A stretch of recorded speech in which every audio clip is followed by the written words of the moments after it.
welcome back to Fekete Fantasies after so long of not having posted a video. This is my second installment of Kat and Antoinette's adventures, because Kat is right here with us. Do you want to say hi, Kat? Hello!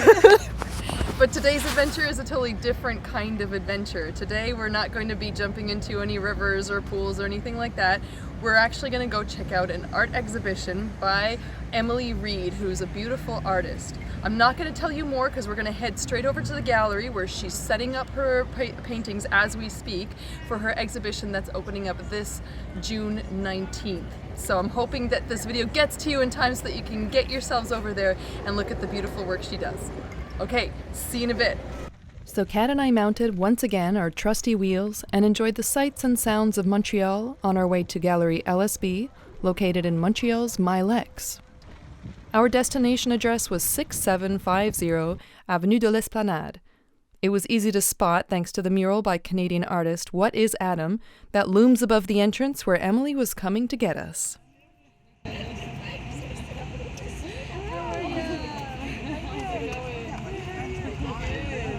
So first of all, I'm going to introduce you. This is Kat. This is Emily. And for our audience, this is Emily Reed, the artist whose work we're going to check out today. Emily led us past a cafe in the entrance foyer of the building, down a corridor, to the elevator and up to the third floor of the building, where Laurie Segal-Burnett runs a small loft gallery called Galerie LSB. This gallery consists of one room that provides spectacular lighting and a very cozy viewing experience for visitors. Laurie works closely with artists such as Emily and supports them in setting up and promoting their exhibitions. So I opened this gallery about 7, 8 years ago. It was sort of a long-time goal, but I kind of fell into it at the same time. So long story short, I was able to rent this space, which I just, was astounded when I saw it for the lighting and just the space itself. And from the outset, my goal, I sort of had two goals. One was to use it as a studio for myself to sort of produce my work. But I always had the idea of inviting other artists to show their work here. Mm-hmm. And to give an option to, there's some beautiful, large established galleries in Montreal. And sort of the only other alternative to that, and it's not everybody who's going to be represented by a gallery at that level, many artists who are starting out will just go and rent these spaces that are sort of storefront spaces, and you rent them out and you sort of get this gallery space, but you have to manage it yourself. You have to hang everything yourself, you have to man it yourself. So I thought I'd give it an in-between option. So at a very fair rate, I would rent the space to the artist, but then I would work with the artist to hang the exhibition and to promote the exhibition.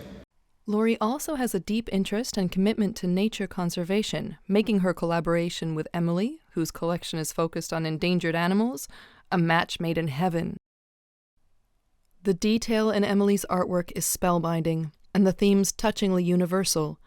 Instead of taking the overdone doom and gloom approach to the topic of endangered animals, Emily opted to share stories that give hope and remind us that there's nothing to be gained from being cynical and much to be gained from taking positive action. Such are the stories that have inspired this exhibition. I saw there was this elephant nature course that one woman started, so she just started individually saving elephants, and I was like, holy cow, I was really blown away, because I was just like, wow, this whole park, they've saved hundreds of elephants, and one person started this, so I was like, okay, I don't have to do something negative just to do endangered animals. So then I started to search for stories of humans who are actually saving endangered animals to kind of, spread a little bit of hope and that kind of thing. And when I started out, I was like, I'm not sure if I'm going to find anything here. And it turned out that I actually started to find too many stories. So I started out doing the bigger ones here. And then I found so many stories that gradually the works had to become smaller and smaller as I went along, just so I could try to capture as many stories as I could.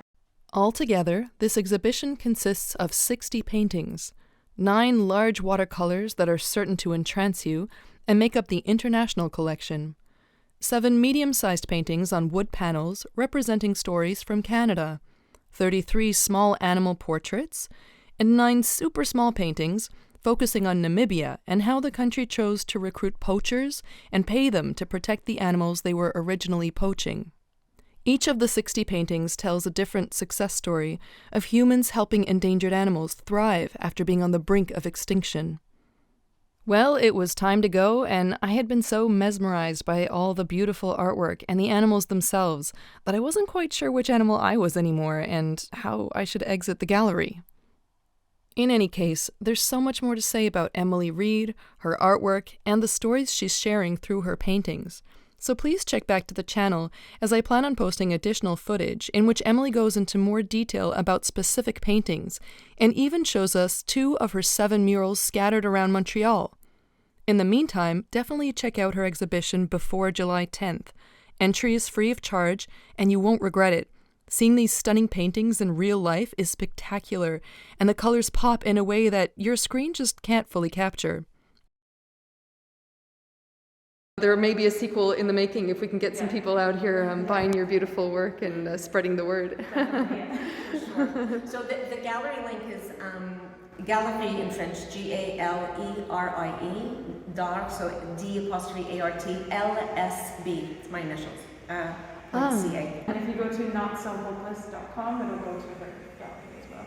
Yeah, fantastic. Great. Cool. Thank you.